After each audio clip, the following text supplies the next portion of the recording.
자, 솔로몬과 성전에 대한 이야기를 계속해서 이어가고 있습니다. 이제 큐티를 하고 있고 또 우리가 주일 예배를 통해서 새벽 예배를 통해서 계속해서 이 말씀을 이어가고 있죠.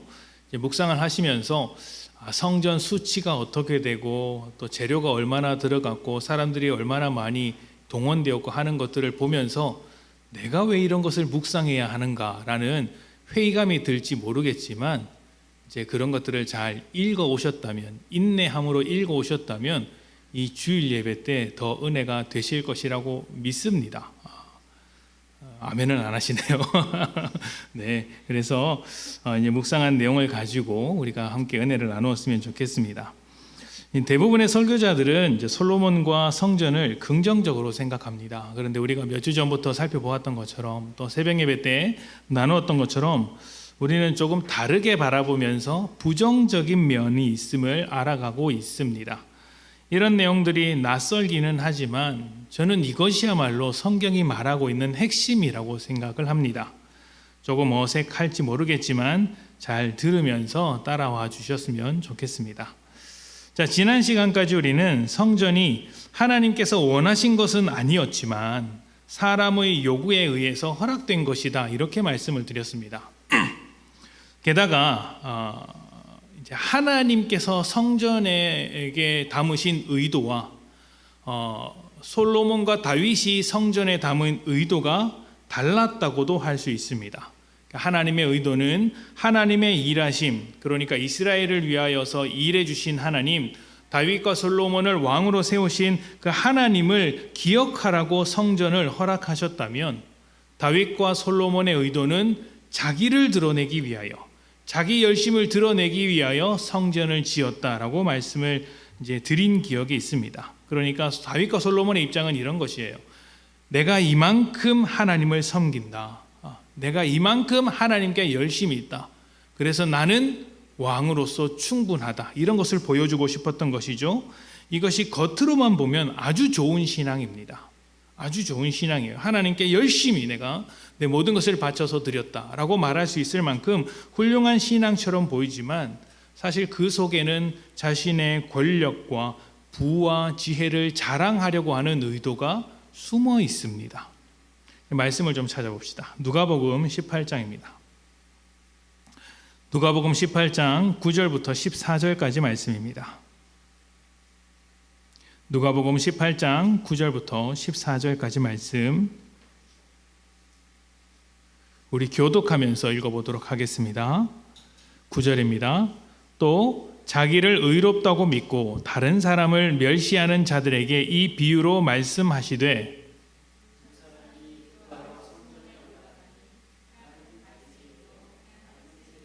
바리새인은 서서 따로 기도하여 이르되 하나님이여 나는 다른 사람들 곧 토색, 불의, 간음을 하는 자들과 같지 아니하고 이 세리와도 같지 아니함을 감사하나이다.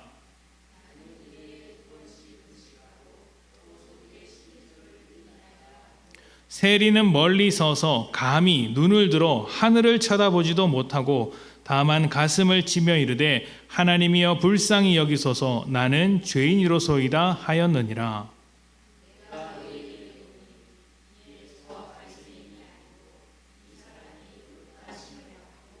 그의 집으로 내려갔느니라. 무릇 자기를 높이는 자는 낮아지고 자기를 낮추는 자는 높아지리라 하시니라. 아멘. 자, 이 말씀은 자기를 높이는 자는 낮아지고 자기를 낮추는 자는 높아진다라는 말씀으로 결론을 내리고 있습니다. 그렇다고 해서 겸손에 관한 이야기는 아닙니다. 조금 다른 내용이에요. 바리새인과 세리는 정말 다른 삶을 사는 사람들이었습니다. 바리새인은 이제 성경에서는 굉장히 부정적으로 묘사되고 있지만 사실은 아주 정직하고 의롭고 올바르게 살아가는 사람들이었습니다. 금식 기도도 열심히 하고 11조도 철저하게 드렸습니다. 어려운 사람이 있으면 아주 잘 도와주었습니다. 반면 세리는 로마에 바쳐질 세금을 걷는 사람들이었는데 이렇게 돈을 걷어서 정해진 세금을 바치고 남은 돈은 자기가 가졌습니다. 그러니까 세금을 얼마 부과할지는 세리가 결정을 하는 거예요. 그래서 로마가 원하는 세금이 뭐 10,000원이다라고 하면 세리는 50만 원을 걷어서 10,000원은 로마에 갖다 주고 나머지 49만 원을 자기가 이제 먹었습니다. 그래서 이것을 다 알고 있지만 세리의 권한이자 권력이고 또 로마를 뒤에 등에 업고 있었기 때문에 이것을 어떻게 할 수 있는 방법이 없었습니다. 사람들이 괴롭죠. 게다가 세금을 낼 수 없는 사람들에게는 세리는 돈이 많았기 때문에 아주 고리에 아주 비싼 이율에 이제 돈을 빌려 주었습니다. 돈이 없어서 세금을 낼 수 없었던 사람이 그 이자와 원금을 갚을 수 있을까요? 당연히 갚지 못하죠. 그러면 그 사람의 집을 가져다 팔고 결국에는 자식도 내다 팔고 그 사람 자신도 종으로 내다 팔아버리는 것이죠. 그래서 그 사회 당시의 사람들이 로마인들보다 그 로마 밑에서 세금을 거둬 다니는 세리들을 더 싫어했고 죄인의 대명사로서 소개되는 것입니다. 아주 악독하게 죄인으로 여겨지는 사람들이 세리였습니다. 자, 여러분들이 보시기에 누가 더 훌륭합니까? 바리새인이 훌륭합니까? 세리가 훌륭합니까? 당연히 바리새인이 훌륭하죠. 훨씬 더 도덕적이고 종교적으로도 훌륭하며 사회적으로도 인품이 있다고 알려져 있습니다. 그런데 예수님은 세리가 의롭다라고 말씀을 하셨습니다. 세리가 의롭다. 이유가 무엇일까요? 바리새인은 자기를 드러내기 위해서 기도를 했고 세리는 가슴을 치며 죄인인 것을 인정했기 때문입니다. 이 차이가 있는 것이죠. 바리새인의 문제가 무엇일까요? 도덕적인 삶이 문제일까요? 금식을 열심히 하고 11조를 지킨 것이 문제입니까? 당연히 아니겠죠. 이런 것들은 잘하는 것입니다. 칭찬받아야 하죠. 문제가 없습니다.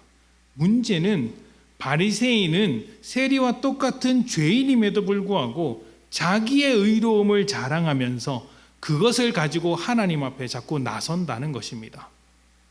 내가 이렇게 의롭습니다. 내가 이렇게 잘했습니다. 나 이렇게 구원받을 만한 자격이 있지 않습니까? 라고 하면서 자기를 드러내는 신앙을 가지고 있었다는 것이죠. 비슷한 경우를 우리 주변에서도 많이 봅니다. 제가 먼 과거에 만났던 열심 있는 신앙인들의 공통점이 하나 있는데 열심 있는 사람일수록 어깨에 힘이 들어가 있었습니다. 아주 뻣뻣했죠. 하나님께 내 재산을 다 털어서 바쳤다. 내가 40일 금식 기도를 몇 차례나 했다. 어렸을 때부터 예배라는 것은 단 한 번도 빠져본 적이 없다. 새벽 예배에서부터 시작을 해서 저녁 예배에 이르기까지 모든 부흥회와 집회 찾아다니면서 모든 예배를 하나님께 다 드렸다. 이렇게 자랑을 하는 것이죠. 그런데 예수님의 말씀에 따르면 이런 모든 것은 모두 자기를 드러내기 위해 하는 것에 불과하다는 것입니다. 재산을 털어서 바친 것이 문제일까요? 아닙니다. 잘하는 것이에요. 금식 기도를 한 것이 문제입니까? 아니죠.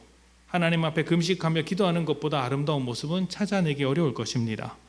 예배를 빠지지 않는 것, 모든 예배를 참석해서 하나님의 말씀을 듣고 또 예배로 하나님께 영광을 올려드리고자 하는 것이 문제입니까? 아닙니다. 잘하고 있는 것입니다. 그럼 뭐가 문제라는 것입니까? 어깨에 힘이 들어간 게 문제라는 거예요. 어깨에 힘이 들어간 것. 설령 집을 팔아서 하나님께 드렸다고 해도 그것을 가지고 어깨에 힘을 줄 수가 없습니다. 왜냐하면 하나님께 드릴 수 있는 자리까지 인도하신 분이 하나님이시기 때문입니다. 이 말이 좀 이상하게 들릴 수도 있습니다. 생각하기에 따라선 하나님께서 내 돈, 내 집을 가져가시려고 나의 마음을 바꾸신 것이냐 이렇게 생각할 수도 있는 거예요. 그런데 그렇게 생각이 드신다면 방향을 잘못 잡으신 것입니다. 집을 팔았느냐 팔지 않았느냐 이런 것이 중요한 것이 아니라 예배에 얼마나 잘 참석했냐, 성실했냐, 금식 기도를 했냐 안 했냐 이런 것이 중요한 것이 아니라 그것보다 훨씬 더 중요한 것, 그 모든 것을 아끼지 않고 드릴 수 있는 마음, 그 마음이 중요한 거예요. 집은 안 팔아도 됩니다. 그러나 구원을 받고 하나님의 사랑을 알게 된 사람이 이제 세상의 가치가 아니라 영원한 하나님의 나라의 가치를 따라 살아가게 되었습니다. 그러다 보니 때로는 집을 팔아서라도 하나님의 나라를 세워야겠다는 감동이 찾아오기도 하는 거예요. 구원이라는 가치, 하나님 나라의 가치가 내 집보다 크기 때문에 그렇게 할 수도 있다는 것입니다. 그런데 그런 감동 없이 집을 바치기만 하면 그게 뭡니까? 뭘까요? 자기를 드러내기 위한 것일 수가 있다는 것이에요. 똑같은 행동이지만 그 의도가 전혀 다른 것이죠. 여러분도 11조를 하고 헌금을 하고 있지 않습니까? 집은 아직 안 팔았습니다. 파시겠습니까? 기회를 드리겠습니다. 파시겠습니까? 팔면 좋습니다. 안 팔아도 좋습니다. 괜찮은 게 아니라 좋은 겁니다. 팔아도 좋은 것이고 안 팔아도 좋은 것입니다. 그게 중요한 게 아니에요. 목사님이 드디어 돈에 눈이 멀기 시작했다. 집을 팔라더라. 이렇게 소문이 나서는 안 되고 그게 중요한 게 아니라는 점을 꼭 알으셔야 합니다. 그게 중요한 게 아니라 영원한 하나님 나라의 가치를 따라 살고 있느냐가 중요한 거예요. 내가 지금 이 세상의 가치만을 바라보고 살고 있는가, 아니면 영원한 하나님 나라의 가치를 바라보며 살고 있는가가 중요한 것입니다. 그 가치를 따라 살다 보니 때로는 집을 팔 수도 있고 때로는 안 팔 수도 있는 거예요. 안 팔아도 신앙인 거예요. 여러분 그 점을 알아야 됩니다. 안 팔아도 신앙인 거예요. 자, 그런데 그 가치를 어떻게 알게 되었습니까? 우리가 어떻게 구원을 받게 되었습니까? 어떻게 하나님의 자녀가 되었습니까? 우리 스스로 만들어냈습니까? 아니죠. 하나님께서 우리를 은혜로서 불러주신 것입니다. 이 점을 기억해야 하는 것이죠. 자, 오늘 말씀으로 한번 돌아가 봅시다. 솔로몬이 하나님을 위하여 성전을 짓겠다고 한 것은 겉으로 볼 때는 훌륭한 신앙처럼 보입니다만 내용적으로 보면 우리가 앞에서 살펴보았던 바리새인이 했던 기도와 다를 바가 없습니다. 열왕기상 8장 12절부터 13절을 봅시다. 오늘 본문인데요. 제가 다시 한번 읽겠습니다. 그때 솔로몬이 이르되 여호와께서 캄캄한 데에 계시겠다 말씀하셨사오나, 여기서 캄캄한 데라는 것은 이제 연기, 구름 이런 것을 말하는 것이에요. 시내산에서 하나님께서 나타나셨을 때 구름 가운데 나타나셨고, 또 성막 가운데 지성소 안에 가서 이제 분향을 드릴 때는 연기를 피웠습니다. 그러면 그 연기가 그 갇혀 있는 공간 있잖아요. 빽빽하게 차는 거예요. 그러면 그 연기 속에, 그걸 구름이라고 표현하는데 그 구름 속에서 하나님이 사람과 만나시는 거예요. 그 구름이 무슨 역할이냐면 하나님의 영광을 사람에게서 가리는 역할이에요. 그 죄인과 하나님의 어떤 그 가림막 역할을 하는 것이에요. 그렇게 구름이 가득 찬데 하나님께서 계시겠다고 말씀하셨사오나 13절에 보면 내가 참으로 주를 위하여, 명분은 하나님을 위하여, 주를 위하여죠. 주를 위하여 계실 성전을 건축하였사오니 주께서 영원히 계실 처소로이다 하고, 다른 번역을 보면 주를 위하여 내가 훌륭한 성전을 건축했습니다. 이렇게 되어 있습니다. 훌륭한 성전, 대단한 성전을 건축했습니다. 주께서 영원히 계실 처소로이다 하고. 아멘. 자, 하나님께서 뭐라고 말씀하셨습니까? 캄캄한 데 계시겠다고 말씀하셨습니다. 그래서 이스라엘 어느 지파에게도 성전을 지으라, 내 집을 지으라 말씀하신 적이 없습니다. 이것을 다윗도 알고 솔로몬도 알고 있었습니다. 그러면 어떻게 해야 합니까? 성전을 안 지으면 됩니다. 하나님께서 캄캄한 데 계시겠다고 말씀하지 않으셨습니까? 그러면 성전을 안 지어도 아무 문제가 일어나지 않습니다. 성전을 안 짓는다고 해서 하나님이 그들과 함께하지 않으셨습니까? 아무것도 없을 때부터 먼저 찾아와서 함께해 주신 분이 하나님이십니다. 하나님께서 캄캄한 데에 계시겠다고 하면 성전을 안 짓는 게 맞는 것 아니겠습니까? 그런데 솔로몬은 하나님을 위하여 성전을 건축했다, 이렇게 이야기를 하는 것이에요. 하나님을 위하여 성전을 건축했다, 이 말만 들으면 아주 훌륭한 말처럼 들리죠. 그러나 이상하지 않습니까? 하나님을 위하여 하나님의 말씀을 안 들었다라는 이야기이기도 합니다. 자녀에게 이제 시험 기간을 앞두고 이제 부모가 특별히 시간을 내서 공부하라고 시켰습니다.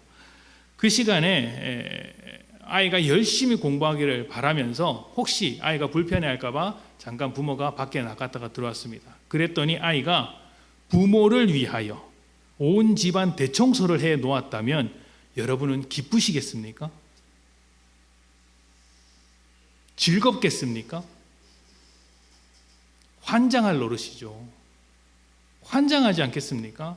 지금 네가 뭘 해야 되는지 몰라? 내가 뭘 시켰는지 몰라? 라고 말하면서 내가 언제 너한테 청소를 부탁했냐? 그래, 청소한 거 잘했다, 기특하다. 근데 지금 그거 해야 될 거 아니잖아 라고 답답해 할 것입니다. 뭐 이제 성격에 따라서는 등짝이라도 한 대 후려치시겠죠. 그게 지금 하나님의 마음인 거예요. 성전을 지었니? 그래, 그래, 네가 짓겠다고 하니까 잘했는데 그게 중요한 게 아니야. 그게 중요한 게 아니야. 지금 이 이야기를 하고 있는 것이에요. 솔로몬의 꿈을 기억하실 것입니다. 꿈에 나온 이 솔로몬은 하나님께 듣는 마음을 구했습니다. 그런데 그것은 꿈이죠. 제가 몇 번 강조하지만 그건 꿈입니다. 실제가 아닙니다.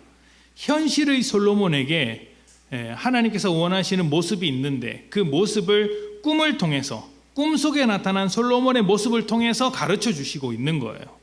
꿈속에 나타난 솔로몬의 모습을 꿈을 꾸고 있는 솔로몬이 보면서 아, 나도 저렇게 살아야 되겠다라고 이제 고백을 해야 했던 것이죠. 현실에서의 모습과 꿈속에서의 모습을 착각하시면 안 됩니다. 우리는 이 모습을 동일하게 생각하기 때문에 자꾸 솔로몬을 좋은 왕으로 생각을 해요. 꿈이에요, 꿈이에요. 달라요. 그 현실에서 솔로몬의 모습이 어떻습니까? 듣지 않아요. 하나님께서 원하셨던 그 꿈속에서의 모습은 듣는 마음으로 살아가는 솔로몬이었는데 현실에서의 솔로몬은 듣는 마음으로 살지 않습니다. 오히려 자기 지혜, 자기 권력, 자기 재산을 자랑하면서 살고 있습니다. 성전도 그런 맥락에서 지은 것입니다. 성전도 그런 맥락에서 지은 것이에요.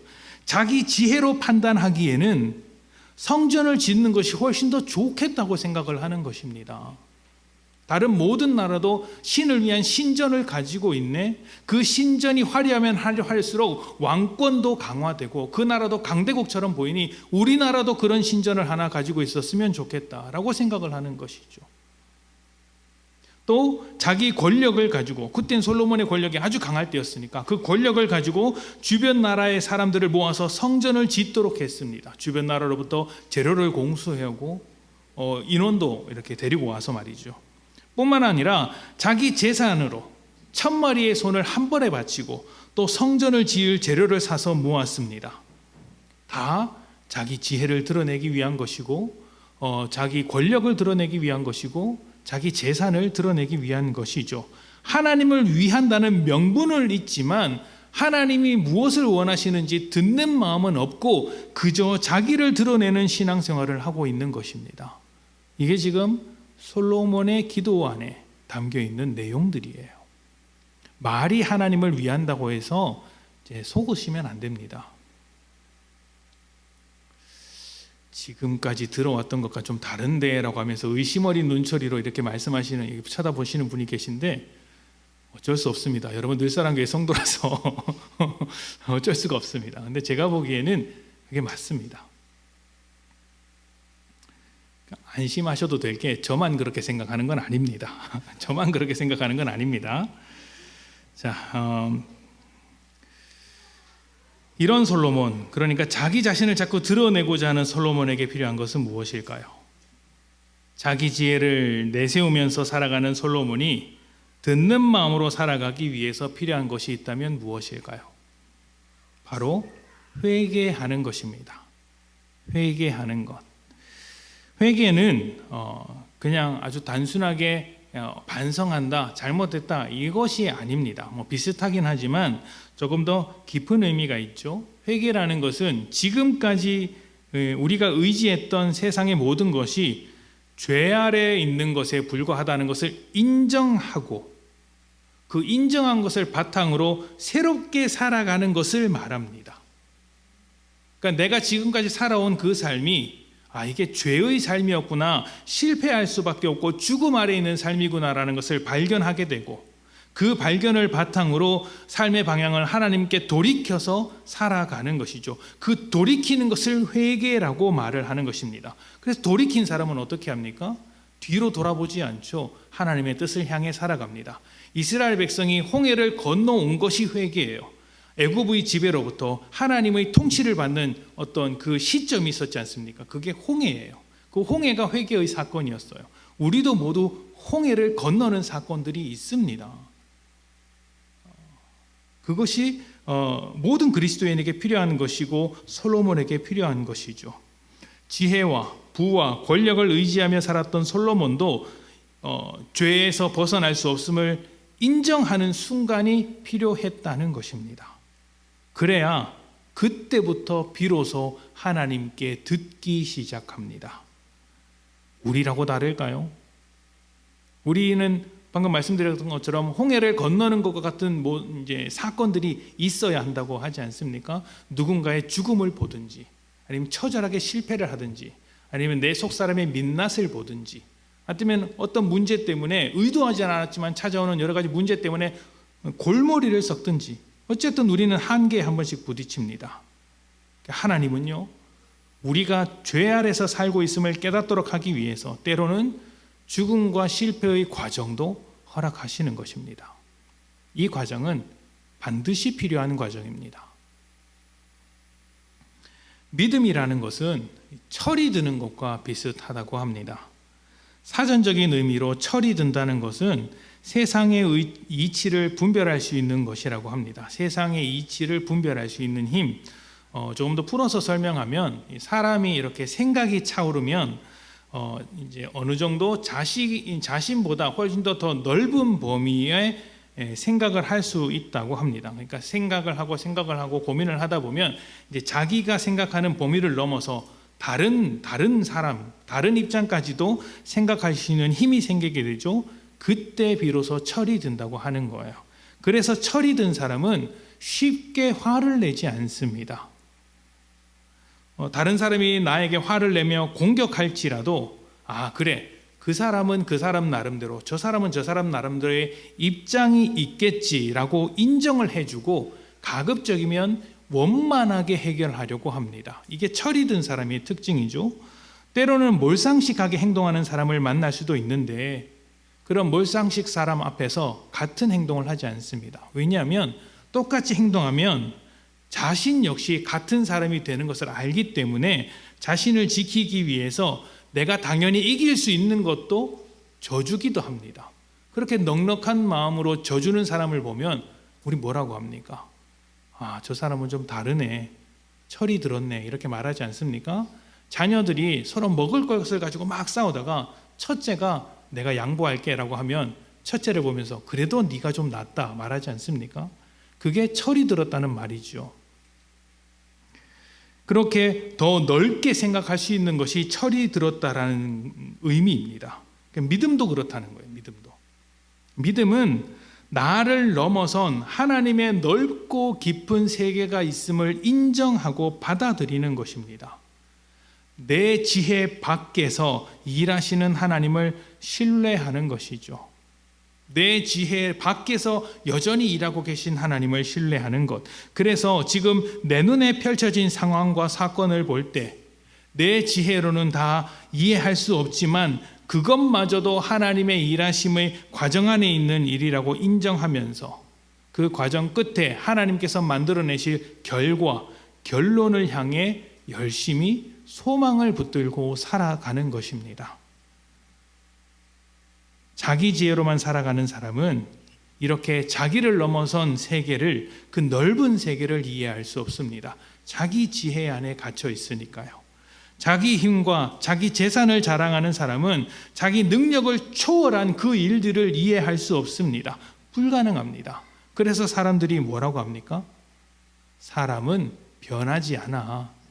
사람은 고쳐서 쓸 수 없어. 이렇게 말하는 것이죠. 또 죽음 앞에서 모든 것이 끝이 난다라고 허무하게 고백하기도 합니다. 그런데 사람이 왜 안 변합니까? 아직 사람을 변화시킬 힘을 경험해 보지 못했기 때문입니다. 왜 죽음이 끝이라고 말을 합니까? 부활을 만나보지 못했기 때문이죠. 이런 것은 자기 지혜를 포기하고 하나님의 지혜로 살고자 할 때 가능한 것입니다. 이것이 듣는 마음이고 믿음인 것이에요.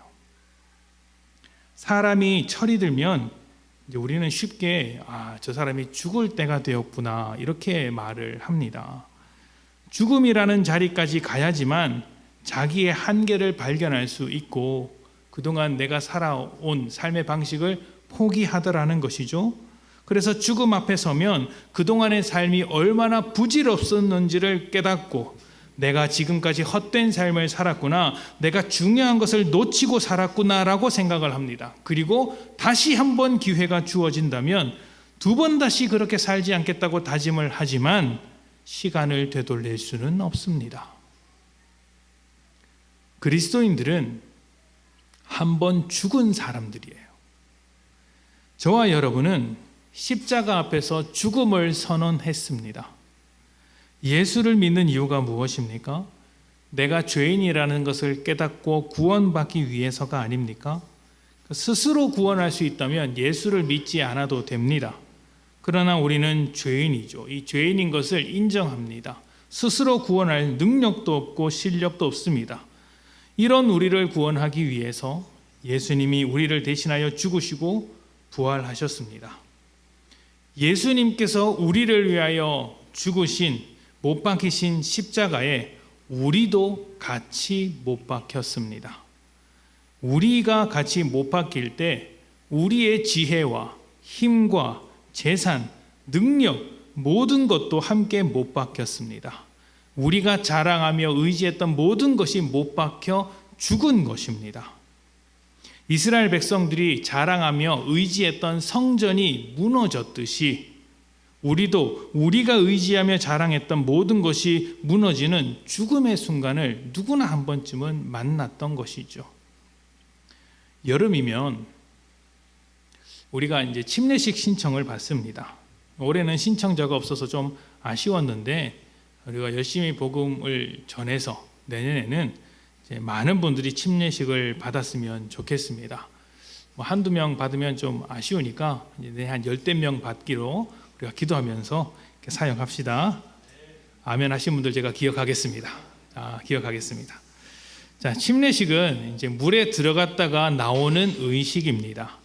근데 이 물에 들어갔다 나오는 의식에는 아주 특별한 의미가 있죠. 물에 들어가는 것은 우리가 예수님과 함께 죽었다는 것을 의미합니다. 예수님께서 우리를 위하여 죽으신 것에 연합하여 우리도 죽었다라는 것을 물에 들어가는 것으로 상징하는 것입니다. 근데 그냥 죽습니까? 아니죠. 내가 지금까지 살아왔던 삶이 죄의 삶이라는 것을 고백하고 인정하고 포기하는 죽음인 거예요. 이제 나는 이 삶을 끝내겠다라고 하면서 죽음으로 뛰어드는 것이죠. 죽음으로써 죄를 다 포기하는 것입니다. 그리고 물 밖으로 나올 때 새로운 생명을 얻어서 나오는 것입니다. 그래서 우리에게 하나님께서 허락하신 실패와 죽음의 자리도 하나님을 신뢰할 수 있는 새로운 시작의 자리가 될 수 있습니다. 세상은 죽음을 넘어서는 힘이 없기 때문에 죽음으로 끝나고 허무함을 느끼지만 우리는 죽음의 순간에서도 새해를 이루시는 부활의 하나님을 믿기 때문에 결코 좌절하는 것이 없습니다. 자기를 의지하며 자기를 내세우던 인생에서 하나님께 듣는 마음을 가지고 믿음으로 살아가는 인생이 되었기 때문에 더 넓은 세계를 바라보며 지금 현실에 안주하지 않고 멈추지 않습니다.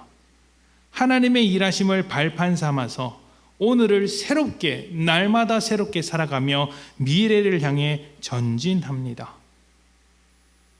왜냐하면 우리는 우리를 넘어선 더 넓고 깊은 세계가 있다는 것을 알기 때문이죠.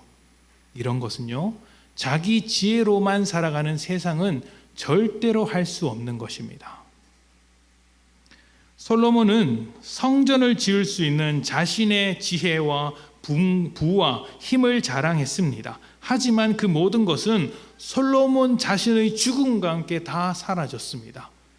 그러니 솔로몬의 모든 영광이 들에 핀 꽃 하나보다 못한 것 아니겠습니까? 솔로몬의 모든 영광은 죽은 것이지만 꽃은 살아있는 것이기 때문이죠. 성전도 이스라엘의 멸망과 함께 무너졌습니다. 무너진 성전을 한두 차례 재건했으나 지금 눈을 뜨고 살펴보십시오. 이스라엘의 성전이 있습니까? 없습니다. 자랑할 만한 것들입니까? 의지할 만한 것들입니까? 지금 전혀 보이지 않는데요. 우리가 진정으로 의지하고 자랑해야 할 것은 우리를 죽음의 자리에서 생명의 자리로 옮겨내신 하나님의 사랑입니다. 그 사랑에 묶여서 살아가는 것이 자기를 내세우며 살아가는 것보다 훨씬 복된 것입니다. 그래서 하나님은 우리가 성전을 지을 수도 있지만 성전을 짓는 것이 때로는 잘하는 것이기도 하지만 나중에 선지서 보면 오히려 하나님께서 성전을 지으라 말씀하세요. 그들에게 필요한 것이었기 때문입니다. 그러나 그것보다 훨씬 더 중요한 것은 성전을 짓는 것도 좋지만 그것보다 훨씬 더 중요한 것은 하나님께 듣는 마음으로 살아가는 것. 그것이 하나님의 사랑에 묶여서 자기를 내세우며 살아가는 것이며 자기를 내세우며 살아가는 것보다 훨씬 더 복되다는 거예요. 자기 지혜로 만들어가는 인생이 아니라 하나님께서 만들어 가시는 인생이 되기 위하여 여러분 하나님의 말씀에 귀를 기울이셨으면 좋겠습니다. 내 신앙을 가지고 어깨에 힘주고 하나님 앞에 자기를 자랑하는 믿음이 아니라 사람 앞에서 자기를 자랑하는 믿음이 아니라 나의 부족함, 나의 실패, 나의 죽음을 통해서도 일하시는 하나님께 붙들려 우리를 넘어선 세계를 만나시기를 축복합니다. 함께 기도합시다.